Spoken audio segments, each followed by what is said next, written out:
Mais uma videoaula sobre o filo cordata. Dessa vez estudaremos a superclasse tetrápoda e a classe anfíbia. A superclasse tetrápoda é formada por cordados terrestres, incluindo a classe anfíbia, a classe reptília, a classe ave e a classe mamália. Nessa videoaula nos concentraremos na classe anfíbia.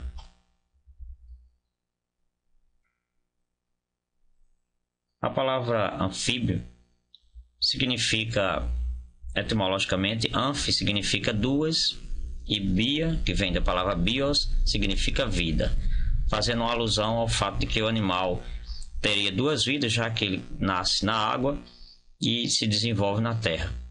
Como adulto, ele vem para a terra. Foram os primeiros animais vertebrados a conquistar o ambiente terrestre. Foram os primeiros vertebrados terrestres. Não vieram a dominar a terra firme completamente. Esse domínio será feito pelos répteis, não pelos anfíbios, porque eles continuarão a depender da água para a reprodução.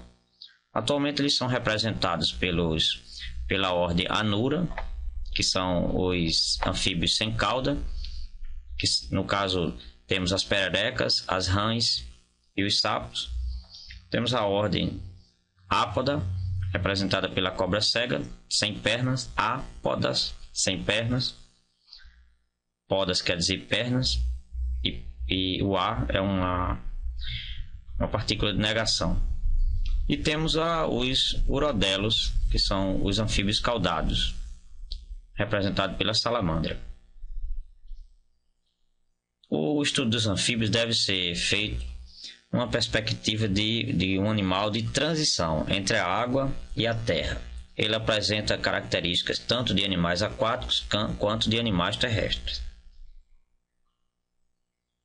Essa chegada à terra firme data de mais de 300 milhões de anos, onde o Ichthyostega é um dos primeiros anfíbios a virem para o ambiente terrestre.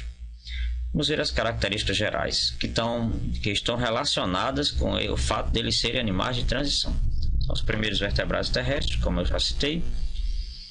Respiração branquial no girino. Então eles têm um desenvolvimento indireto, no qual temos ovo, larva e o adulto. E a larva dos anfíbios, chamada de girino, vive como se fosse um peixe e tem respiração branquial. O anfíbio também apresenta respiração cutânea e pulmonar. A cutânea corresponde a 80% do oxigênio absorvido pelo animal, o pulmonar corresponde a 80% e a respiração cutânea a 20%. Ela complementa, uma vez que o pulmão do anfíbio é um pulmão ainda imperfeito, não consegue suprir toda a necessidade de oxigênio do animal. E esse oxigênio é suplementado pela respiração cutânea. Cutis quer dizer pele, então uma respiração através da pele. O girino excreta amônia e o adulto ureia. Nós já falamos em outras videoaulas que a amônia é um excreto nitrogenado altamente tóxico.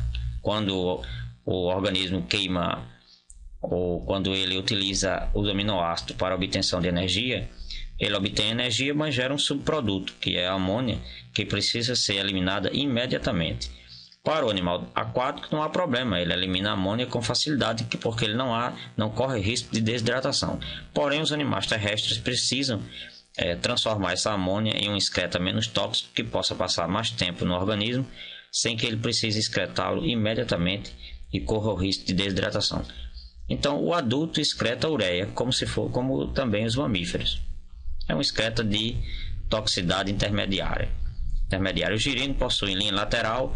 A linha lateral nós vimos no estudo dos peixes. Os peixes têm uma linha lateral responsável pela captação de vibrações na água, como se fosse o nosso ouvido que capta vibrações no ar. São animais pecilotérmicos ou exotérmicos, como todos os animais que estudamos até agora. E são animais que não controlam a sua temperatura corporal.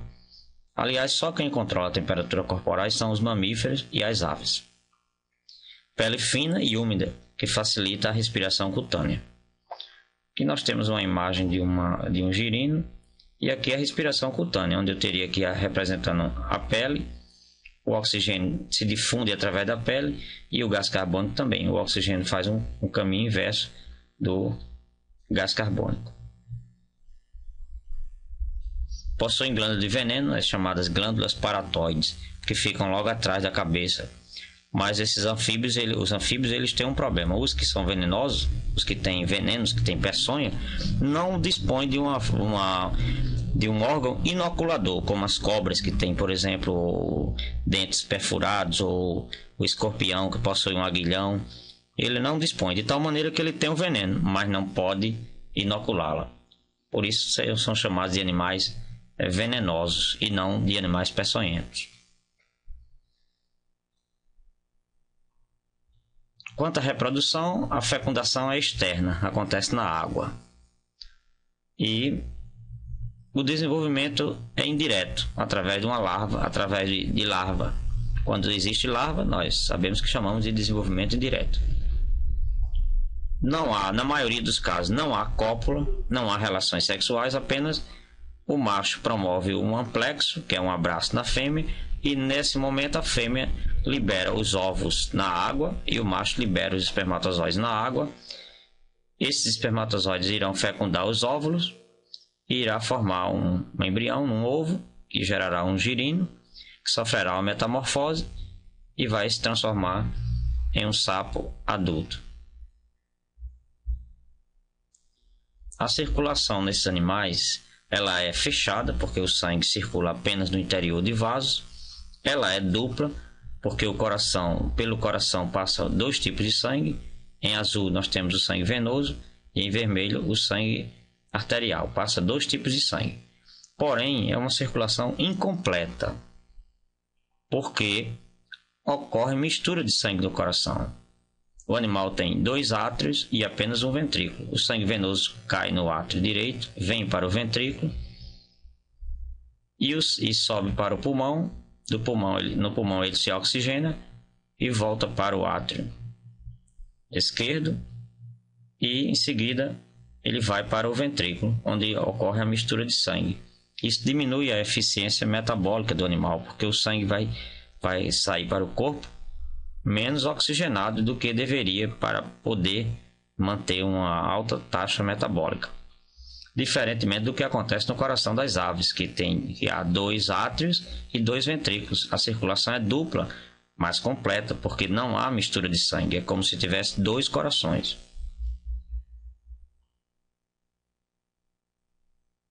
A importância dos anfíbios.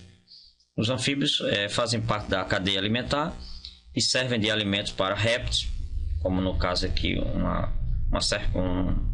jacaré, ou para serpentes, mamíferos como morcegos, e também são eliminadores de muitos insetos. Se houver uma eliminação dos sapos, provavelmente haverá uma praga de insetos, porque eles acabam controlando as populações de insetos. Então era isso sobre a classe anfíbia, e até a próxima aula sobre a classe reptília.